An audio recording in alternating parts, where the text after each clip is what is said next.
दिन बदला लेकिन पाकिस्तान टीम की परफॉर्मेंस ना बदली। वही सेम हाल पाकिस्तान ने दोबारा फिर कर दिया जब सारा मोमेंटम पाकिस्तान टीम के हाथ में था। 110 रन के ऊपर 3 विकेटें गिरा दी थी बांग्लादेश की और बड़े मेन बैटर्स आउट कर दिए थे। और इससे भी अच्छी बड़ी बात ये थी कि अर्ली ऑन ही डे 3 के आगाज के अंदर ही अर्ली ऑन विकेट गिरा दी थी नाजमुल हुसैन शांटू की, जो कि बहुत बड़ी विकेट समझी जा रही थी क्योंकि जिस तरह रन करते हुए आ रहे थे थ्रू आउट द सीजन, बड़े डेंजरस बैट्समैन थे। लेकिन 115 रन के ऊपर आपने डे 3 के आगाज के अंदर ही खुर्रम शिजात ने पाकिस्तान को एक बड़ा ब्रेक थ्रू दिलाया, लेकिन आपने उसका एक भी फायदा नहीं उठाया।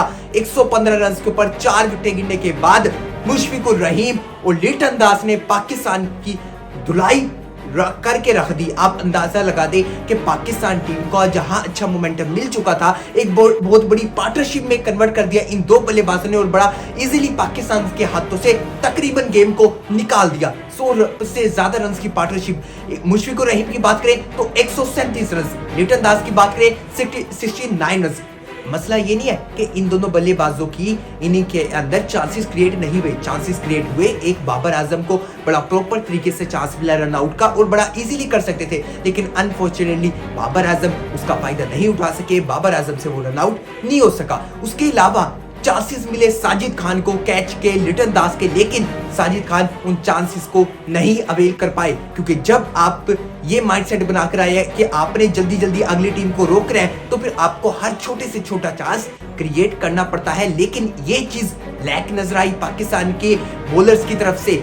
पहले बल्लेबाज कर रहे थे, अब पाकिस्तान के बॉलर्स कर रहे हैं। पाकिस्तानी बॉलर्स का माइंडसेट पता नहीं आज के दिन के रोज क्या था। आप ये अंदाजा लगा ले कि चल मान लिया कि पार्टनरशिप बड़ी लगी, लेकिन फिर भी 272 रन के ऊपर 6 विकेटें हमने गिरा दी थी बांग्लादेश की, लेकिन वहां से फिर दोबारा टिलेंड्रो टिलेंड्रो ने खींच लिया। आपने 4 विकेटें लेनी थी, आपके पास सामने टिलेंडर थे, आपकी कैप्टनसी बड़ी महारत से दिखानी थी शान मसूद को, अपने पेसर्स को लाना था, लेकिन स्पिनर को यूज करते गए, स्लो आर्म फास्ट बॉलर को यूज करते गए, इतना प्रेशर कोई नहीं डाला, फील्डर्स को आगे नहीं किया।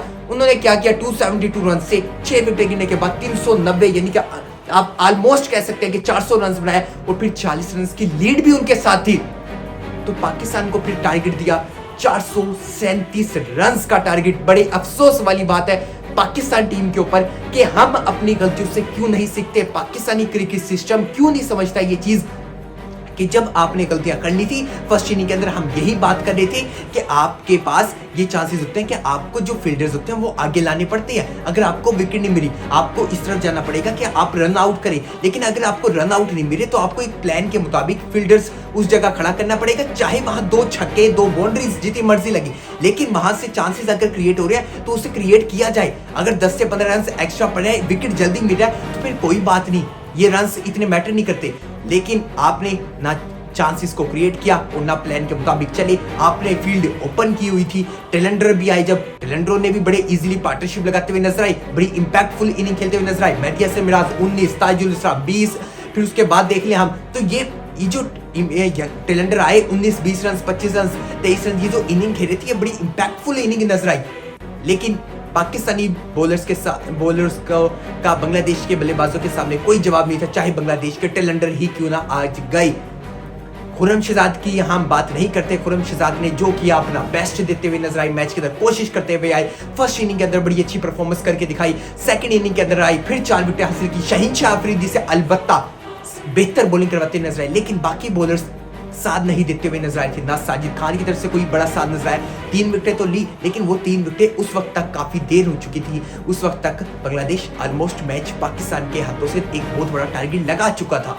उस वक्त जब ये विकेट ली, 2 विकेट ली हसन अली ने और 1 विकेट ली मोहम्मद अब्बास ने, और ये पाकिस्तानी ऑल बॉलर्स की समरी है। तो यहाँ ये चीज समझना पड़ेगा कि पाकिस्तान को ऑलमोस्ट ये मैच पाकिस्तान की नजरों से बिल्कुल दूर है, क्योंकि इसकी वजह यह है कि पाकिस्तान को हिस्ट्री का सबसे बड़ा टारगेट चेस करना पड़ेगा अगर ये मैच जीतना है।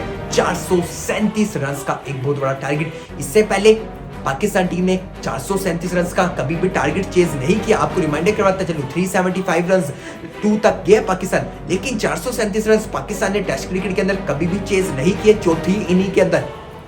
तो ये चीज रिमाइंडर करवा दूं कि बहुत मुश्किल है पाकिस्तान का बांग्लादेश के सामने। लेकिन ये याद रखना कि अगर आप बांग्लादेश के सामने भी वाइट वॉश होते हैं और इस तरह वाइट वॉश होते हैं कि बांग्लादेश आपको बिल्कुल ही वन साइडेड की तरह हराए, तो फिर ये पाकिस्तान के क्रिकेट के लिए एक बड़ी लम्हा फिक्र है कि हमें समझना पड़ेगा कि हमारा क्रिकेटिंग सिस्टम किस जगह स्टैंड कर रहा है, हमारी सिलेक्शन किस जगह मौजूद है। अब तो हमारी टीम के पास सारे प्लेयर्स मौजूद है।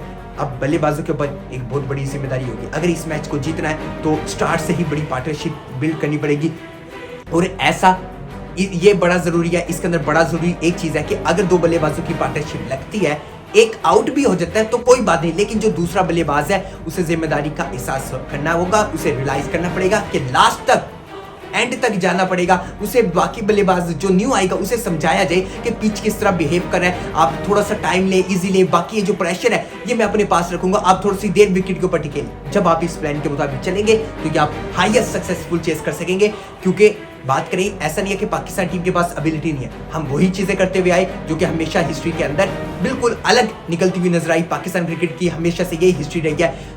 प्लेयर्स मौजूद हैं, बाबर आजम मौजूद है, शान मसूद मौजूद है, मोहम्मद रिजवान मौजूद है, सऊद शकील मौजूद है, सलमान अली आगा मौजूद है, ऊपर से यंगस्टर बड़ी अच्छी फॉर्म के अंदर है। जरूरी है कि एक समझदारी के साथ, एक प्लान के साथ, एक बड़ा तरीकेकारी के साथ चलना पड़ेगा। अगर आप ये सोचेंगे कि आप जल्दबाजी करेंगे, आप रन्स बना लेंगे, तो फिर बड़ा मुश्किल होगा। क्योंकि आपके पास बैक पे डे 4 और डे 5 खुल्लम खुले 2 दिन बचे हैं, रिलैक्स होकर क्रिकेट खेले और अपना बेस्ट दे ग्राउंड के अंदर, तो पता लगे कि आप कोशिश करते हुए नजर आए। जिस तरह साजिद खान ने लास्ट इनिंग के अंदर 38 रन पाकिस्तान को बड़े इंपैक्टफुल दिलाए, तो अब माजी की जितनी गलतियां थी सब कुछ भूल जाएगा अगर आप 437 रन चेस करेंगे। लेकिन इसके लिए जरूरी है कि आपको आउट ऑफ द बॉक्स चीजें नहीं करनी पड़ेगी। सिर्फ एक ही प्लान है कि आप जाएं, पार्टनरशिप को बिल्ड करें, बड़ा रिलैक्स होकर समझे, और अगर एक विकेट गिरती है तो कोई टेंशन नहीं लेनी। अगले बैट्समैन को समझाएं कि पिच किस तरह का बिहेव कर रहा है, उसके साथ पार्टनरशिप बिल्ड करने की कोशिश करें।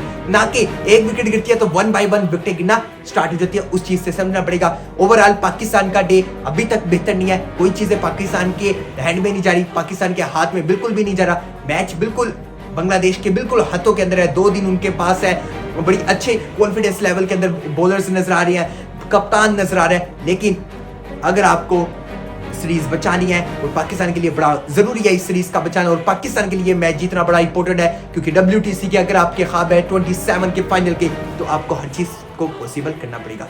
यहाँ तक की थी बड़ी अपडेट जो मैंने आपके साथ शेयर की। मिलता हूँ आपसे के लिए वीडियो में, तब तक के लिए अल्लाह।